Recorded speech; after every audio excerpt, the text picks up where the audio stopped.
another print disability, which makes reading, holding a book, or turning a page difficult or impossible. The content is copyrighted by the respective publishers. For more information, please visit us on the web at nfradioreading.org. Hello, this is Denise. And for the next hour, I'll be reading from the Saturday to Sunday, July 11th to 12th, 2026, issue of Off Duty, section from the Wall Street Journal on the Niagara Frontier Radio Reading Service. Our first article is called Learning to Fly. In New York's Catskills, the cradle of American dry fly fishing, a total beginner learns that the birthplace of a pastime can also be its best classroom.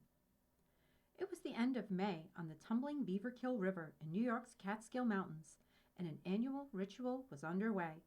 The plump mayflies, known as green drakes, were emerging on the water. Trout, their speckled flanks gleaming in the sun, gulped them down one by one.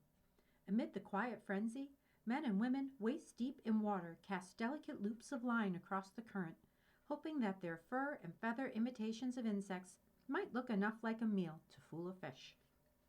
Not far away, I had tangled a dozen feet of line in the boughs of a hemlock tree. For the third time that morning. Try again, my instructor said after undoing my mess. Loading move, I whispered as I brought my rod to the 2 o'clock position. Power snap. My line stuttered forward and flopped onto the water with all the stealth of a cannonball. Better, the instructor said. I had traveled to the Catskills to learn how to fly fish, drawn by a voyeuristic fascination with the sport. For years, I'd often come across people standing in pristine rivers, launching line in mesmerizing patterns. They were almost always alone, but for their thoughts, and invariably a six-pack of beer within reach. I wanted in. While the area is known as the land of little rivers for its abundance of trout streams, that wasn't why I'd chosen it as a classroom. I had been drawn instead to its history. In the late 19th century, anglers there adapted British fly fishing methods for the Catskills. They designed new dry flies, different from wet flies in that they float on water, that more closely resembled local insect life and performed better on the region's fast-moving rivers. Over time, these innovators gave the Catskills the grandiose, if ultimately unprovable, distinction of being the birthplace of American dry fly fishing. I wondered what might be gained from learning the sport in a place so central to its evolution. In the land of little rivers. As soon as I arrived in Livingston Manor, a hamlet around 120 miles north of New York City, my life became notably fishier. Fish-shaped signboards decorated street corners, and flyers in shop windows advertised an upcoming trout parade. Fishing vests seemed to be a local uniform. The number of pockets per capita had to be among the highest in America. For lunch, I ate a trout melt. Inside Daddy Flies, a 98-year-old fishing shop, I admired cases filled with flies that sounded like Secret Service code names. Green Ghost, Mickey Finn, Pink Lady. Each was an intricate interpretation of an insect at a specific stage of its life cycle. In fly fishing, there's a physical component to the sport, said Kelly Bukta, who runs the shop with her husband, Joe Fox, the great-grandson of founders Walt and Winnie Deddy. But there's a much bigger thinking part to it. You have to think about bugs and water in a different way, and you start to look at the line sizes and weights and all the different types of cast. It's endless. Deddy is a Hall of Fame name in the Catskills.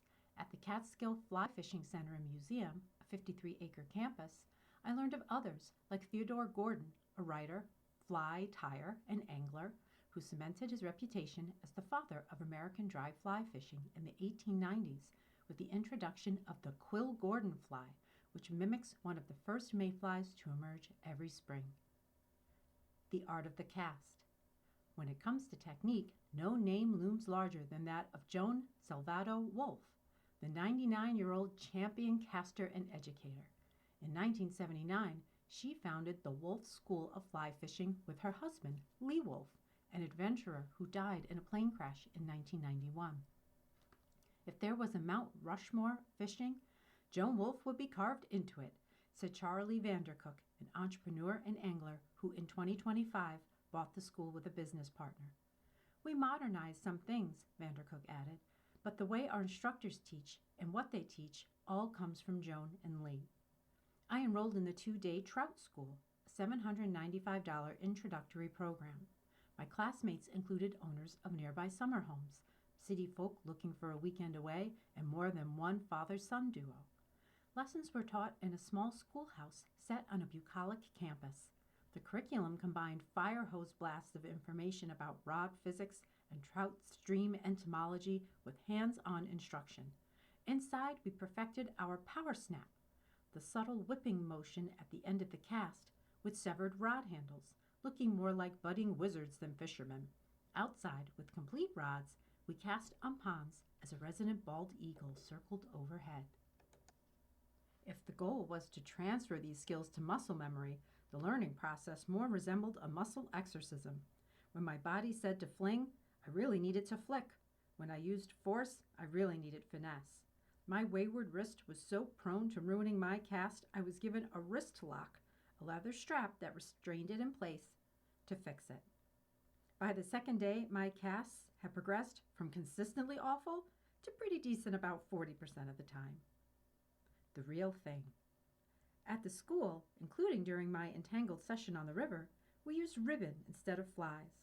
So when I cast my first fly on the morning after I'd graduated, it landed with a sense of accomplishment. No matter that the fly had been chosen and attached to my line by Mark Wild, a Wolf School instructor and private guide. Much of the water around the Catskills is public, but with Wild, for whom I hired for $450 for a half day, we were able to fish sections of the beaver kill owned by private Catskills clubs that date to Theodore Gordon's era. Wild read the water, pointing out the seams on the surface that denote shifting currents. Trout love change, as he put it. It took 2 hours, many fly changes, and 2 different stops along the beaver kill before I caught my first trout. I knew I'd be excited, but I didn't expect the accompanying wave of disbelief when I saw my line tighten.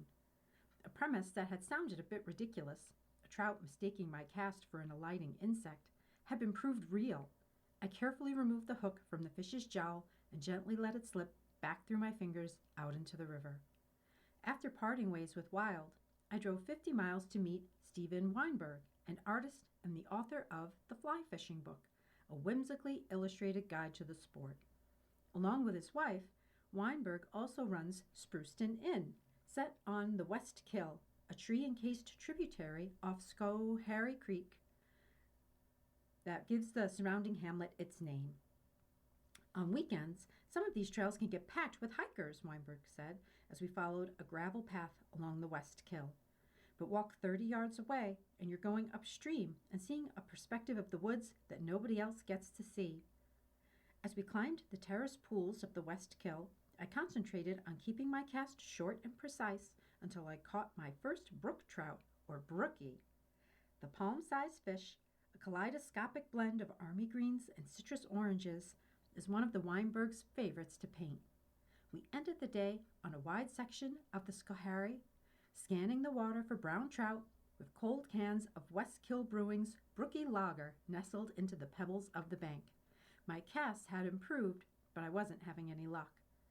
When Weinberg talks about fly fishing, he speaks of it less as a single hobby than a constellation of interests, where each angler finds their own corner to obsess over. He never got into tying flies, he explained, but after he moved to the Catskills in 2013, his new backyard quickly led him from catching fish to painting them to learning the off-the-beaten-path history of the anglers that came before. In the last light of day, I spotted a brown trout rising, and I pointed to where I thought we might aim our flies to catch the current just right. Weinberg nodded enthusiastically, more excited about my correct read of the river than the prospect of another fish. He motioned for me to lead us back into the water. A sidebar to the article talks world-class fly fishing at hotels nationwide. Fly fishing isn't the kind of hobby you can just do, so increasingly, posh resorts are taking care of all the logistics. Here's where to go. One and only Moonlight Basin in Big Sky, Montana. The fishing. The resort arranges guided fly fishing excursions on the Madison and Gallatin rivers, among others, through local outfitter Trout Stalkers. You can also take fly casting lessons or practice your cast before heading out. The cost. Rates start at $1,200 per night, with on-site group casting sessions included. Private casting sessions start at $100 per person. Off-site fly fishing excursions start at $1,100. The Observatory Sun Valley, a Viceroy Resort in Ketchum, Idaho, set to open this October. The fishing. Guided excursions can be arranged on the Big Wood River in Ketchum and on Silver Creek, about 40 miles south, where there are an estimated 5,100 trout per mile, including brown trout that can reach 30 inches. The cost. Rates average $800 a night, with fly fishing included.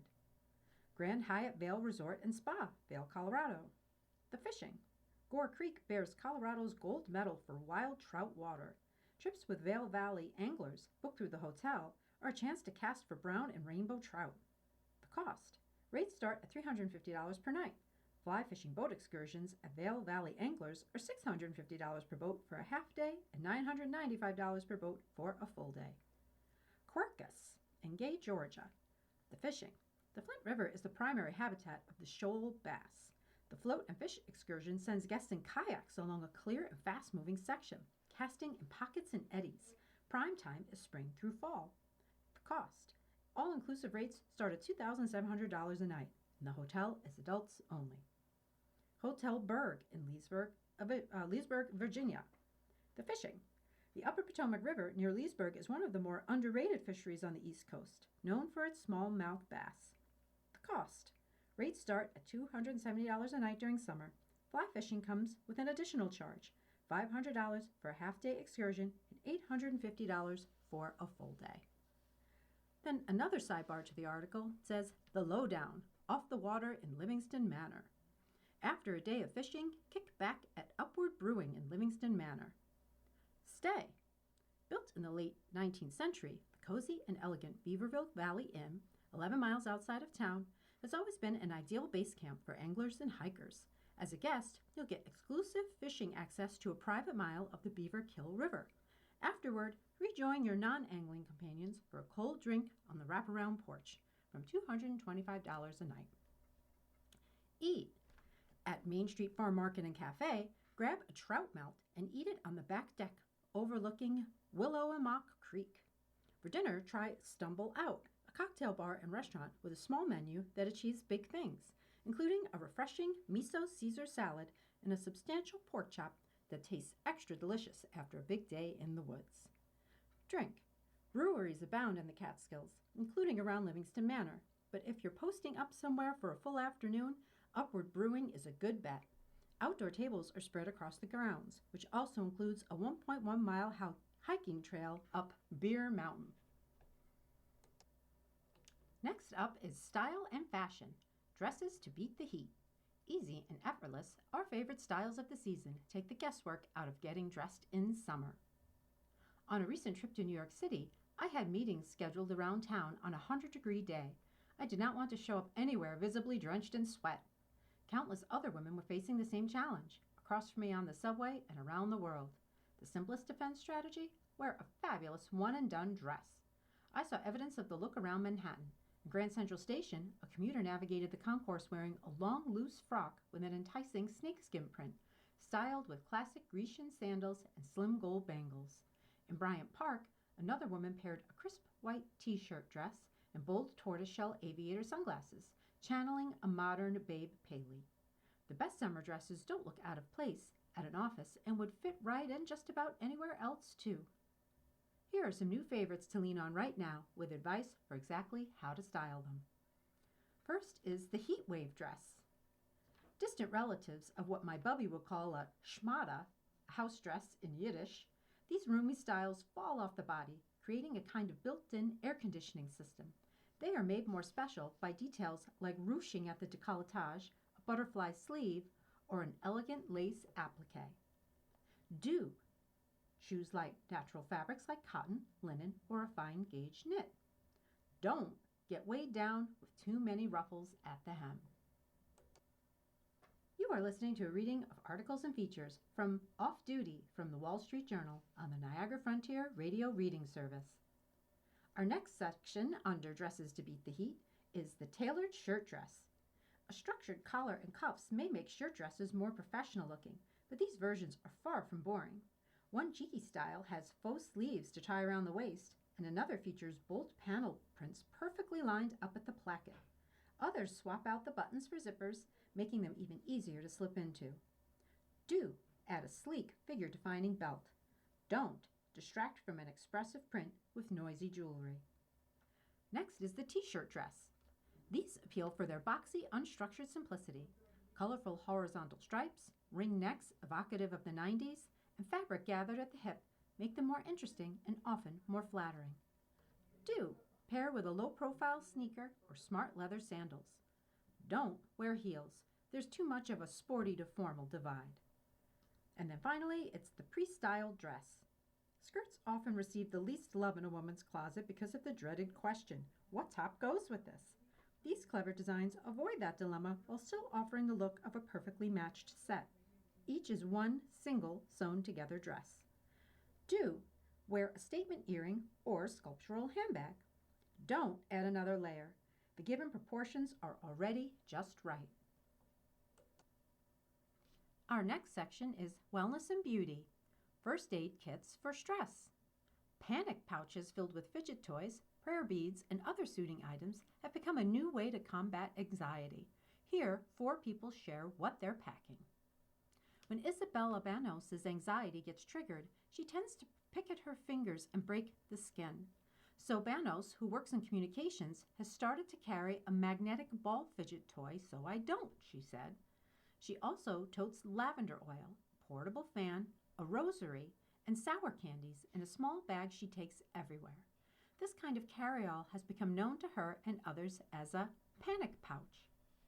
These pouches function as emotional first aid kits, stocked with items meant to ease acute symptoms of anxiety, from worry or dread to a racing heart and upset stomach. Such symptoms can pull people out of their present moment and their body, says Samar Ayub, a Seattle-based clinical social worker and therapist. Online, sharing what's in your panic pouch and how it helps to keep you grounded has become popular. It allows for people to not feel so alone, says Jamie Syke, co-founder of And Repeat, who's written about her struggles with anxiety on her Substack. I'm on an antidepressant. Here, a sampling of what people ages 10 to 44 keep in theirs. First is Isabella Banos, 22, from Glendora, California. Profession, communications. Frequency of use, 3 to 4 times a day. Typical contents: Specs mini magnet balls, Joyride sour candies. The sour taste distracts my brain when I start to feel anxious. Lavender essential oil, portable fan. For when I get anxious, I tend to get hot. Calm AF strips, a rosary, and Bible verses. Next is Holly Siegel, 44, from Long Island, New York. Profession, writer. Frequency of use, once a week while commuting on the Long Island Railroad. Typical contents: hand sanitizer, Lysol wipes. Everything in my panic pouch is about preparation and comfort, particularly on my train commute. Tissues, battery charger, corded headphones, various crystals, nausea medication. Next is JC Adler, 28, from Brooklyn, New York. Profession, content creator. Frequency of use, a few times a week when I'm home, more often when I travel. Typical contents: Mary Ruth's L-theanine dropper, the Ginger People Rescue Chews. Feeling nauseous can trigger my anxiety, and these work fast. Sage Peppermint Halo Rollerball, Specs Magnetic Balls toy. It gives my hands something to do, and it's small enough to carry everywhere. Unplug earplugs. For overstimulation, they have a toggle so you can close out your environment or keep one side open if you're talking to someone. And Zycam. And then finally, we have J. Emmy, 10, from Fanwood, New Jersey. Profession, 5th grade student. Frequency of use, once a day during school.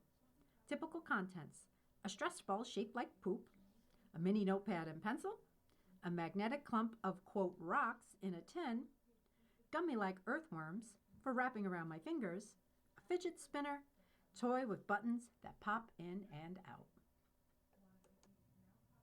Next is Eating and Drinking, a stunning French salad. This modern version of a salad niçoise swaps tuna for trout and needs only some ice-cold rosé and a French pop playlist. Originally from Nice, the classic salade niçoise has just a handful of local ingredients, including tomatoes, anchovies, and seasonal greens. Purists will say that to throw cooked vegetables into the mix amounts to heresy. But dishes evolve, and for years the salad has been served with boiled potatoes and blanched beans. This recipe incorporates both, and I've added 2 other twists that put a fresh spin on it. My first, substituting raw wedges of tomato, which far too often can be floury and tasteless, for slow roasted plum tomatoes. It's a technique inspired by the classically French-trained chef Michael Moore. A couple of hours in the oven will draw out the maximum flavor of the tomatoes, bringing a sweet and salty umami chew to the salad. My second twist might incite even more gasps. Instead of tuna, bake a handsome fillet of steelhead trout. The buttery, milder fish complements the tang of the tomatoes and the bright balsamic dressing that finishes the salad. Hudson Valley Fisheries ship fresh, deboned, and vacuum-packed trout nationally. Keep some in the freezer to remake this salad on a whim all summer long. A niçoise salad is a meal in itself that can be prepped ahead of time and multiplied to feed many. For a big summer bash, arrange this one on a large platter and let folks help themselves. Here's the recipe for salad niçoise. Each component can be made in advance, so all you have to do is assemble and dress before serving. Bake the trout with a sprinkling of thyme if you have some on hand. Serves 4, total time 3 hours, including slow roasting. 1.5 pounds of plum tomatoes, halved lengthwise, a splash of extra virgin olive oil plus 1/2 cup, salt and freshly ground black pepper, 5 anchovy fillets, mashed, 1 tablespoon whole grain mustard, juice of 1 large lemon, 1/4 cup balsamic vinegar, 1/2 pound of green or wax beans trimmed, 3 large cold eggs, 1 pound baby potatoes, and 1 pound boneless steelhead trout fillet, 4 cups of arugula, and 1/4 red onion thinly sliced. Oh, also 1 cup niçoise or Kalamata olives, flaky salt for serving. Step 1. Preheat oven to 250 degrees. Line a sheet tray with parchment paper, place tomatoes, skin side down. Generously drizzle with oil and season with salt and pepper. Roast until soft, starting to caramelize, about 2 to 2.5 hours. Remove and set aside. Increase temperature to 400 degrees. Step 2. Make the dressing. In a small mixing bowl, add anchovies, mustard, lemon juice, vinegar, 1/2 cup oil, season with salt and pepper, and whisk to combine. Step 3. In a large-sized bowl, prepare an ice bath. Bring a saucepan filled with salted water to a boil. Blanch beans for 1 to 2 minutes, then use a spider, tongs, or slotted spoon to transfer to the ice water for a few minutes. Strain and dry completely. In the same saucepan, use a slotted spoon to lower eggs into gently boiling water. Remove after 7 minutes and transfer to an ice bath. Peel and cut into quarters. Step 4. In the same saucepan, boil potatoes until tender, about 10 to 15 minutes. Cut the potatoes in half while warm. Place in a large mixing bowl and toss in half the dressing. Step 5.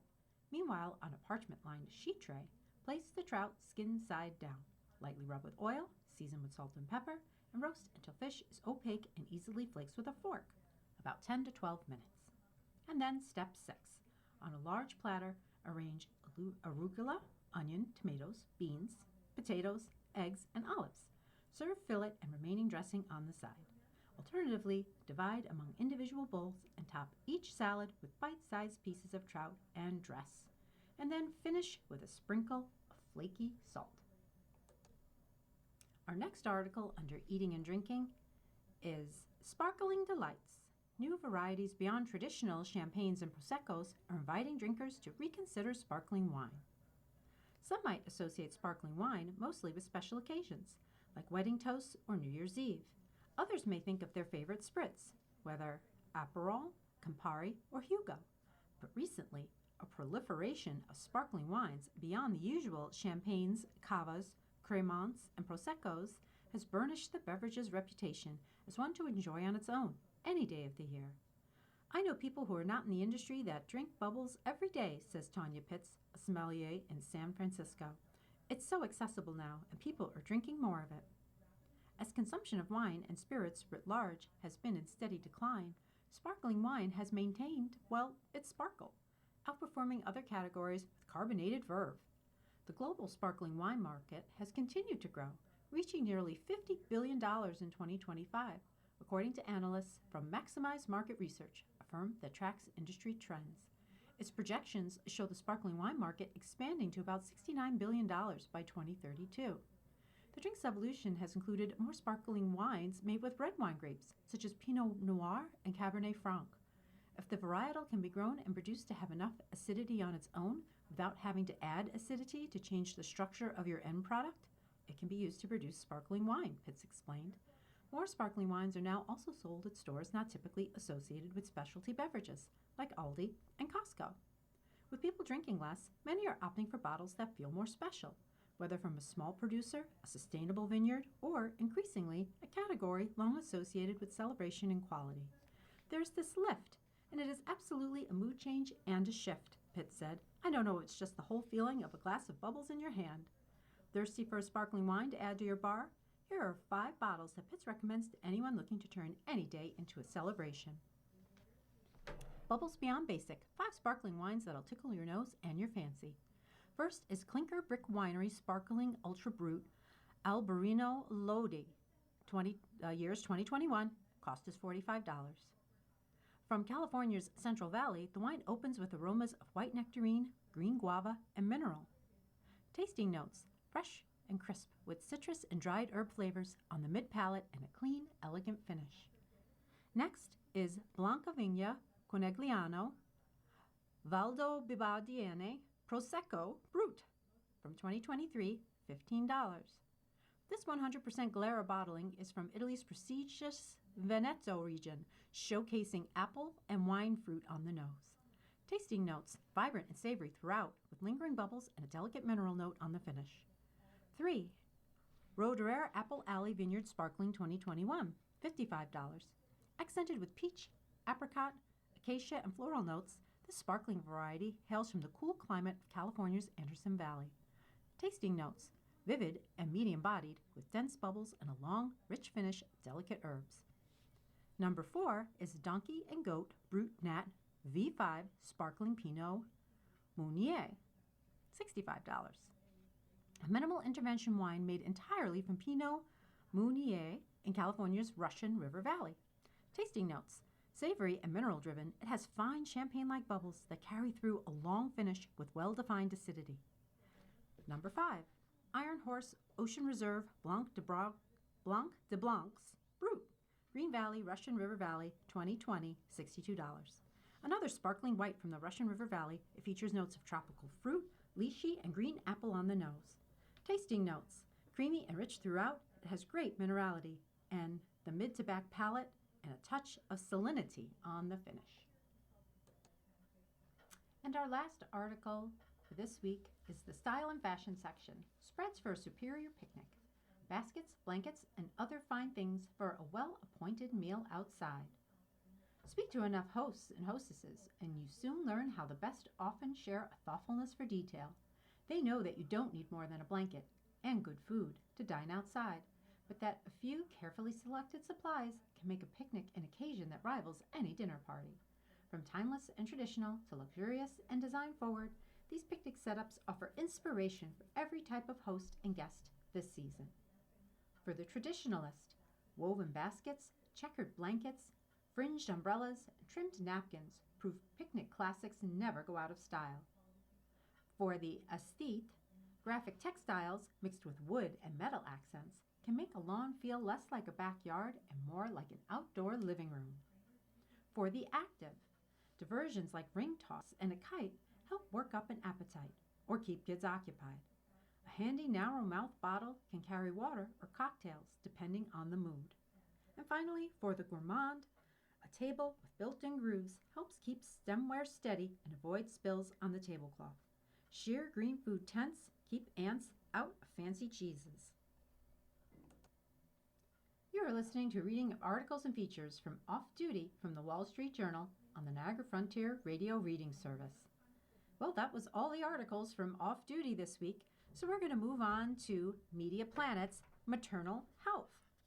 On the cover of Maternal Health is Tatiana Ali. The actress and founder of Baby Yams recounts her traumatic birthing experience that inspired her to become a vocal advocate for mothers everywhere. When people have choices, they choose the people and institutions who treat them best, she says. Our first article, Tatiana Ali on why listening to mothers has to be the future of maternal care. Actress and advocate Tatiana Ali opens up about her traumatic first birth, the traditional black midwife who changed everything, and her work with baby yams. Question: how did your own journey into motherhood shape the way you think about maternal health? I don't think that I had really thought about maternal health as an issue until my first pregnancy.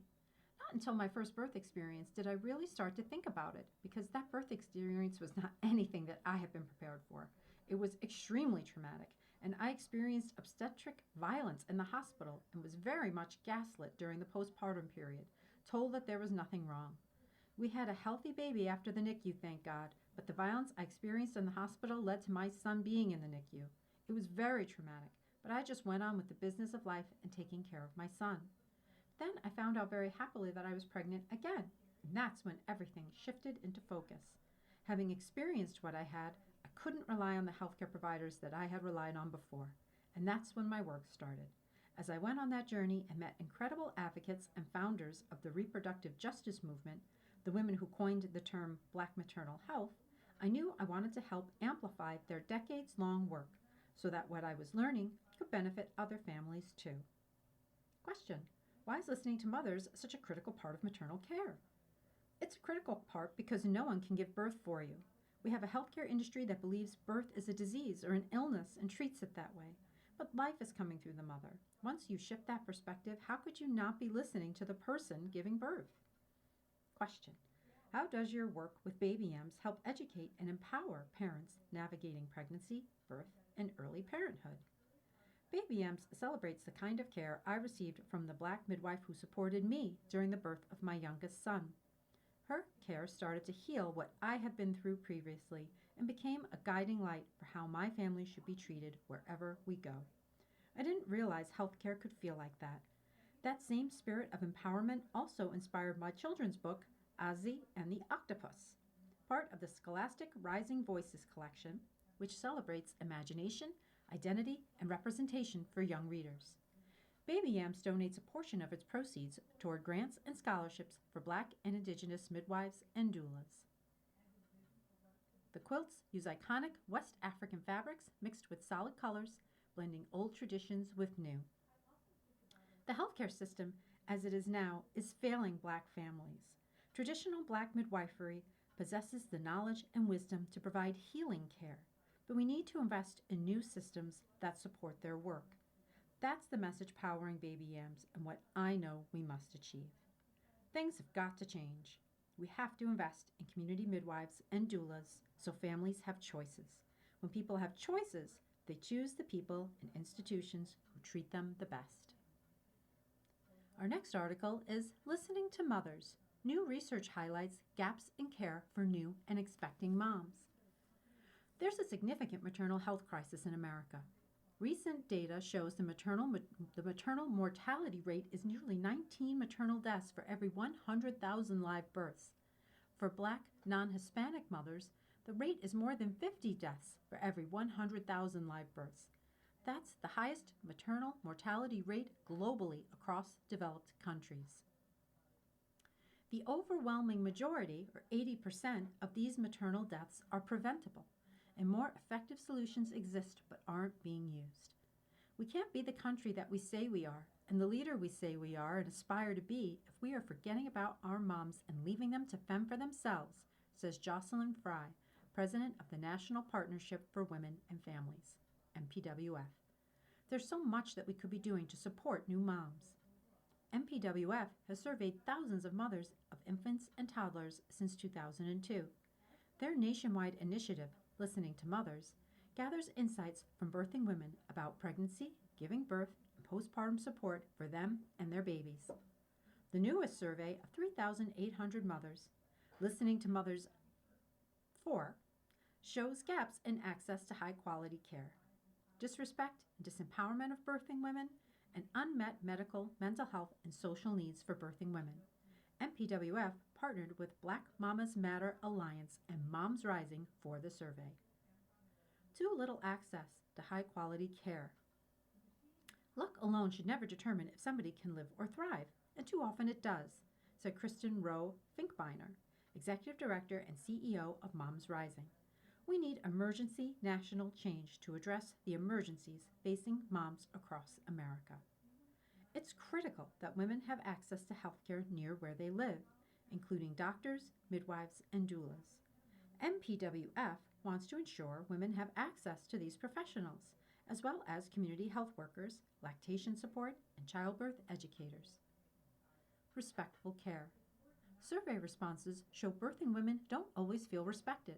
For example, 40% of mothers didn't feel heard and listened to by their providers. People talk about things that didn't go well that stick out to them, said Nan Strauss, Senior Director of Maternal Health at MPWF.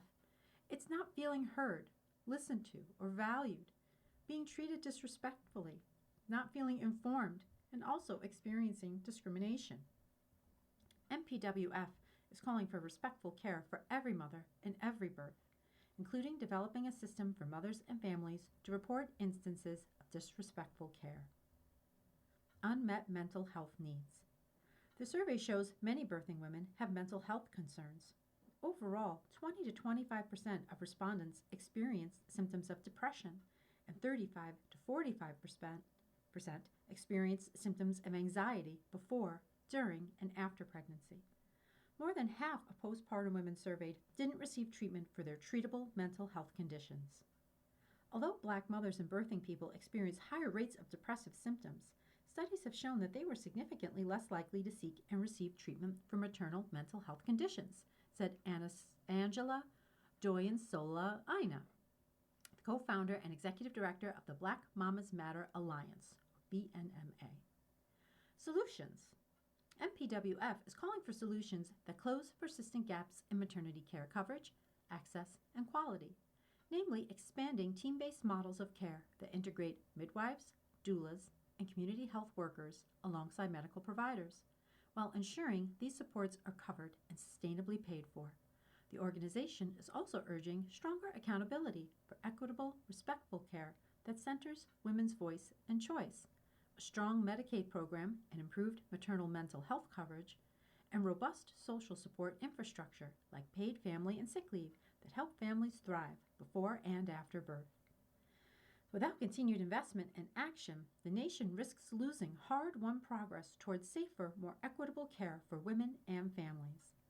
The solutions are out there, but they remain vastly underutilized, Strauss said.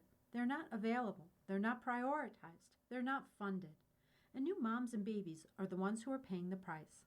And those are the very people that as a society we need to be investing in.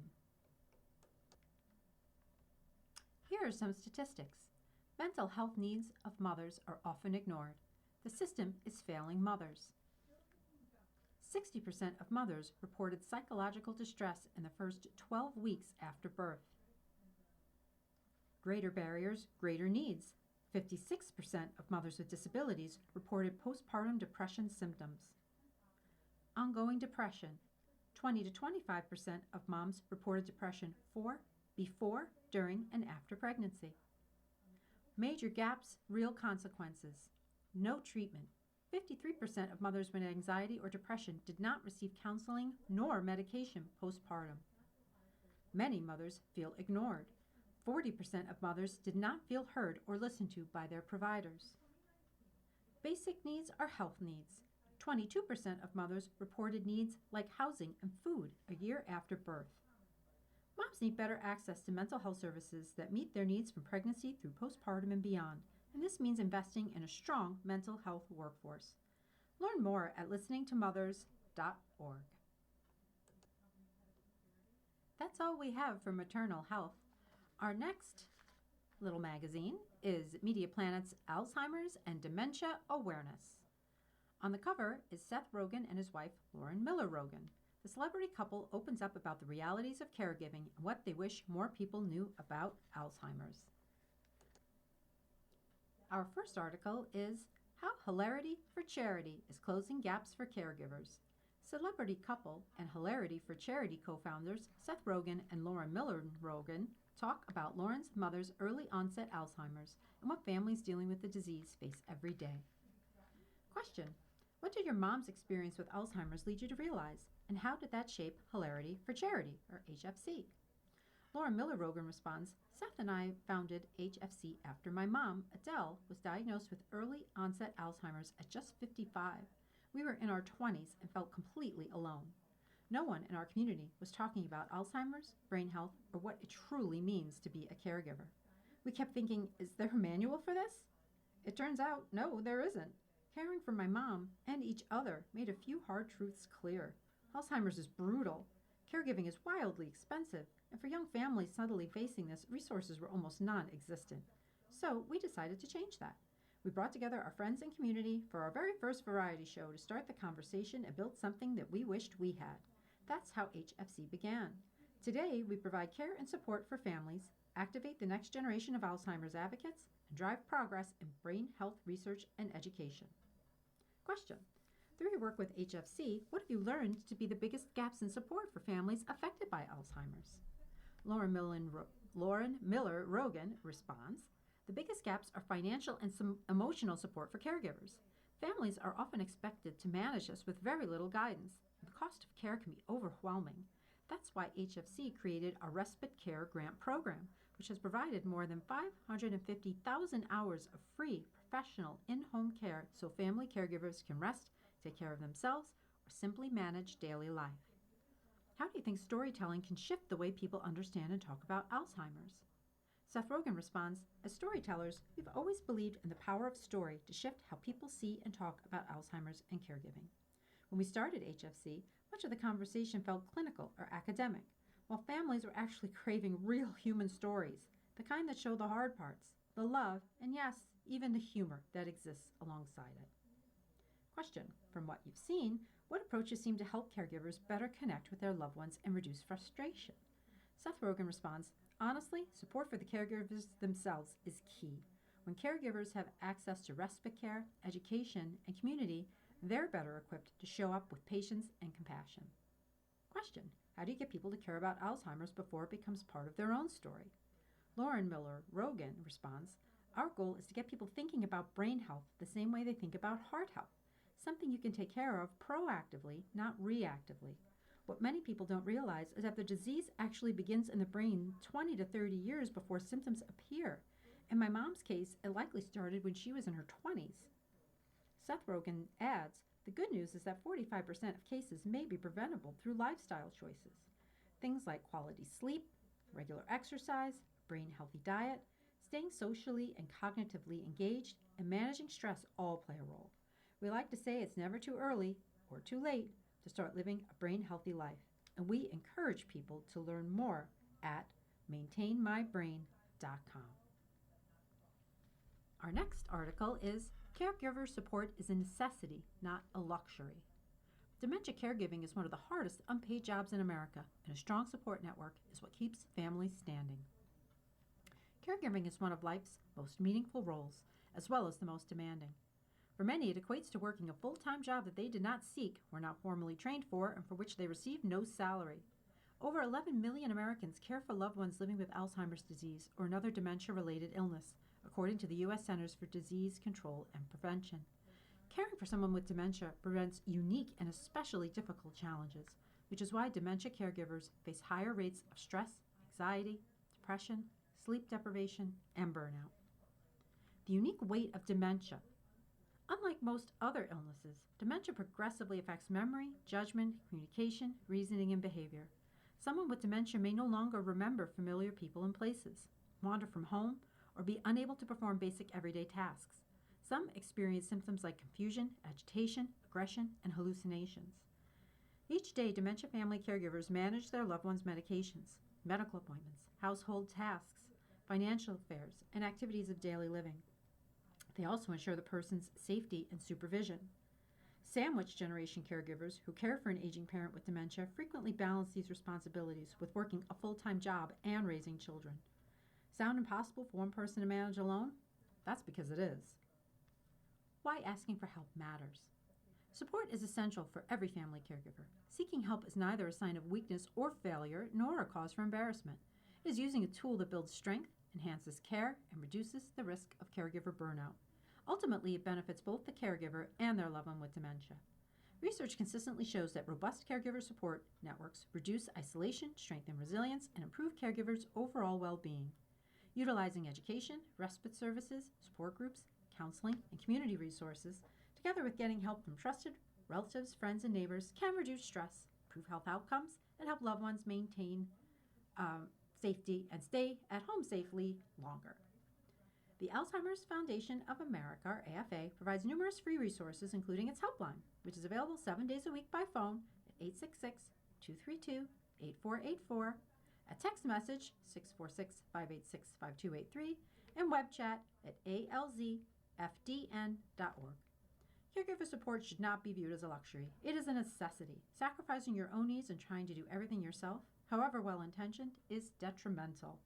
Every caregiver wants the best care possible for their loved one. Accessing support is a huge step forward toward that goal. You are listening to a reading of articles from Alzheimer's and Dementia Awareness on the Niagara Frontier Radio Reading Service. Our next article is, What if it's not Alzheimer's? What do we know? Alzheimer's and dementia are often treated as the same thing, but the distinction matters more than most families realize. Dementia is widely misunderstood, and that misunderstanding carries real consequences. Too often, we hear the terms Alzheimer's and dementia used interchangeably, as if they are the same. They are not. Dementia is not a disease. It is a syndrome, a collection of symptoms that can be caused by many different diseases and disorders. Alzheimer's disease is one of many causes. It is an important one, but it is only part of a much larger story. When we reduce dementia to Alzheimer's alone, we unintentionally miss the experiences of countless others living with other, equally complex and demanding dementia diagnoses. The diagnosed story is shifting. As diagnostic precision improves, research has found that symptoms-based prevalence estimates may have overstated biological Alzheimer's by as much as 30%. Said more simply, nearly 1 out of 3 people diagnosed with Alzheimer's likely did not have Alzheimer's disease in the first place. That reality should prompt a shift in how we talk about brain health. We need a bigger tent, one that reflects the full diversity of causes, experiences, and care needs. If we truly want to support those facing dementia, we must broaden our lens. Dementia is not one disease, not one pathway, and not one outcome. It is a complex human experience, one that demands heightened awareness, increased research, greater inclusivity, and above all, compassion. Our next article is, I was 26 when Alzheimer's changed everything. For many caregivers, the hardest part isn't the physical exhaustion, it's the isolation. I've seen this firsthand. I was 26 when my mom was diagnosed with early onset Alzheimer's, and caregiving has been part of my life ever since. At the time, I lived in Texas, and she was in Virginia. I was building my career, focused on the future, and suddenly trying to figure out how to care for a parent with a disease I barely understood. I didn't have a handbook. Most of my friends were getting married, building careers, starting families. Meanwhile, I was Googling Alzheimer's symptoms at 2 a.m., booking last-minute flights home, and trying to hold together a version of normal life for both my mother and myself. That's the thing about Alzheimer's. It doesn't just affect memory. It changes routines, relationships, identities, and entire futures. At first, caregiving felt like a problem I could solve. I created systems and routines. I labeled cabinets and drawers. I prepped dozens of meals at a time and froze them so my mom would have food between visits home. I installed cameras and wrote detailed notes to help her navigate daily life independently. And for a while, those systems worked. One day, she could no longer follow the steps to reheat the food. Another day, she wandered outside, confused after the power went out. Slowly, the disease began taking away the executive functioning and judgment that we had so long taken for granted. I could no longer manage her care from afar by simply hoping that nothing would happen. Today, more than 7 million Americans are living with Alzheimer's disease, and nearly 13 million family members and friends provide unpaid care for loved ones with dementia. Collectively, those caregivers provide billions of hours of unpaid support every year, often while balancing careers, raising children, and trying to preserve some version of their own lives. Caregiving can feel invisible. You try to be productive at work while coordinating doctor's appointments, medications, meals, safety concerns, and emotional support behind the scenes. You become consumed with logistics and problem solving, often without acknowledging your own grief. Eventually, I made the decision to move home and care for my mom full-time. At 30, I thought moving home meant my life was ending. Instead, it changed my understanding of what matters most. Being physically present with my mom gave me something I didn't realize I had been missing: the ability to simply see her again as a person and not a diagnosis to manage. I learned what made her laugh, what calmed her anxiety, what moments still brought her joy. I've had the privilege of walking alongside her at every stage of this disease, from the days that she was still walking, still talking, still herself in so many recognizable ways, to now, when she's fully bedbound, nonverbal, and is no longer ambulatory. She has changed profoundly, and so have I. Witnessing that evolution, being present for all of it, has shaped me in ways I am still discovering. I also learned something that I wish more caregivers heard earlier. Support is not a luxury. Caregivers need workplaces that acknowledge caregiving realities. They need communities willing to help without judgment. They need resources, flexibility, and permission to care for themselves too. Most importantly, they need to know that they're not alone. If there's one thing this journey has taught me, it's this: stop trying to solve every moment. Slow down, be present, and when you need help, seek support that you can trust. Caregiving is not just about helping someone survive a disease. It's about making sure they continue to feel seen, valued, and loved through every stage of it. Our next article is Think You Know Brain Health? Think Again This June. Practical, everyday choices can potentially support your memory and may help reduce the risk of dementia. June is Alzheimer's and Brain Awareness Month, a time to spark conversations about brain health and encourage people to take steps that may help protect their memory and thinking as they age. While many people think about brain health later in life or after symptoms appear, growing research shows that there are everyday actions that people can take right now, today, to support long-term brain health and potentially help reduce the risk of dementia. The good news is that brain health doesn't have to be complicated. Everyday habits like how you move, eat, sleep, and engage your mind may help make a meaningful difference over time. It's never too late or too soon to start taking action. To help people better understand how lifestyle choices may influence brain health, the Alzheimer's Association recently launched Rethink Your Brain, a new science-based initiative designed to move people from awareness to action. The initiative translates science into practical, sustainable habits that fit into everyday life. The science is clear. Why does this matter now? Research continues to strengthen our understanding of the connection between lifestyle factors and brain health. Last year's landmark U.S. Pointer study, led by the Alzheimer's Association, found that combining healthy behaviors, including physical activity, healthier eating, cognitive engagement, and health monitoring, may help protect cognitive function and brain health.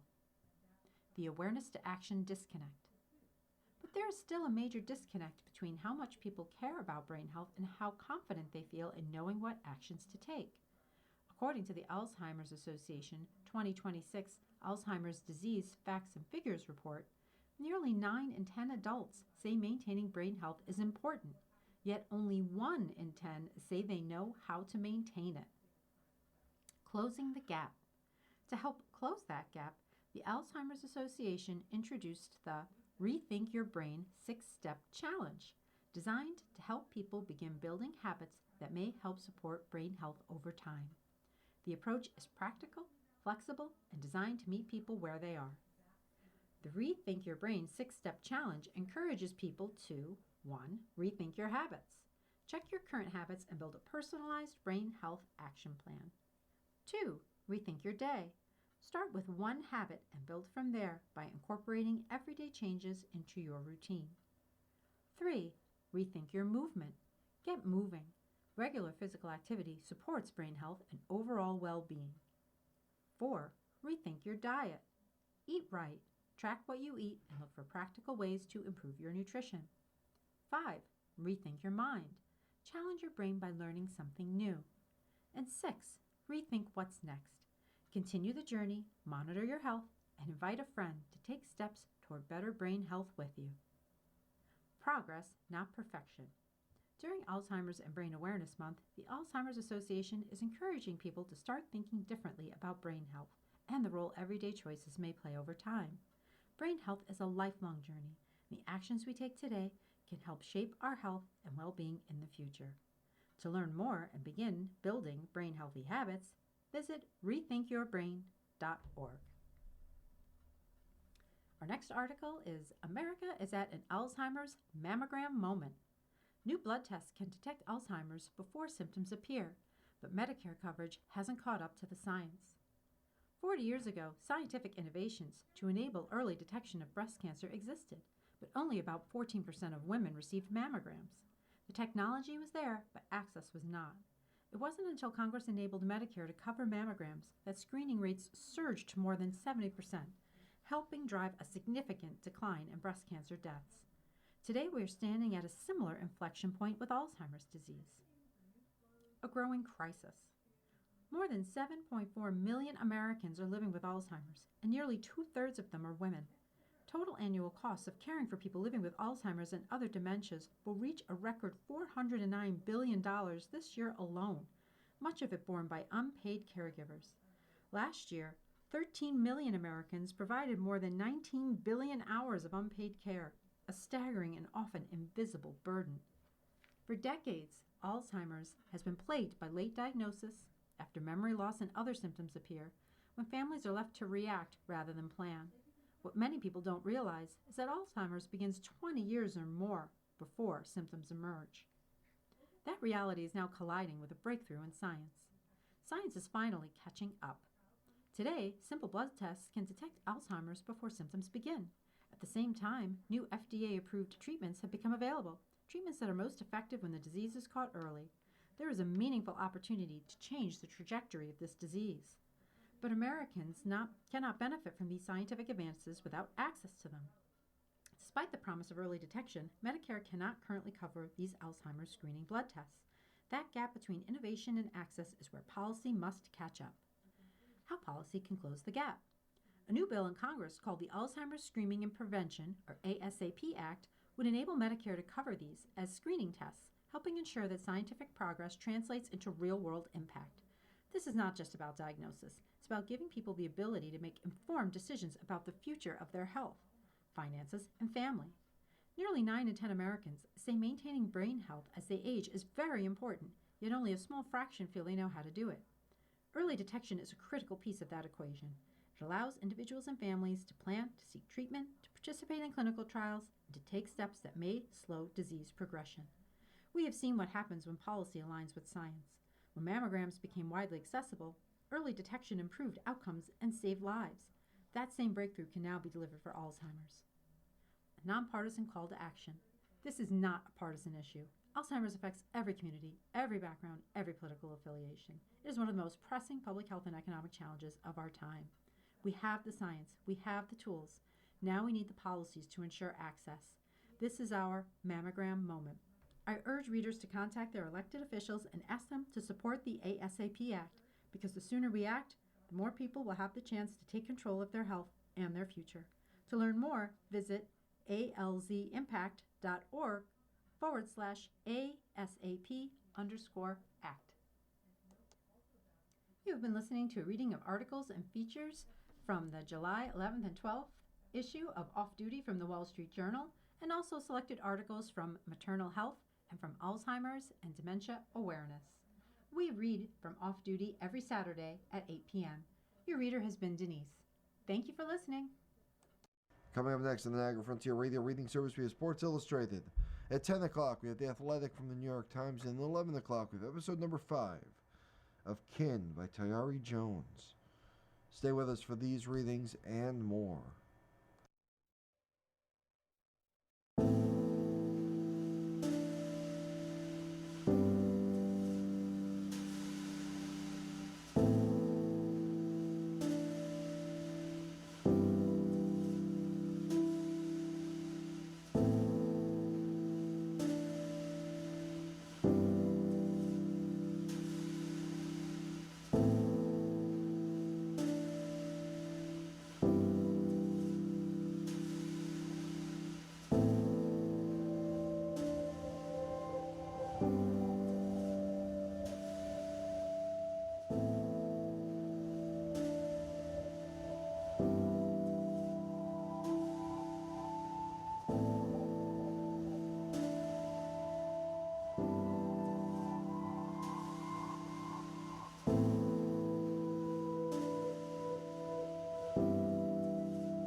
following program is intended for listeners who are blind, have low vision, or have another print disability,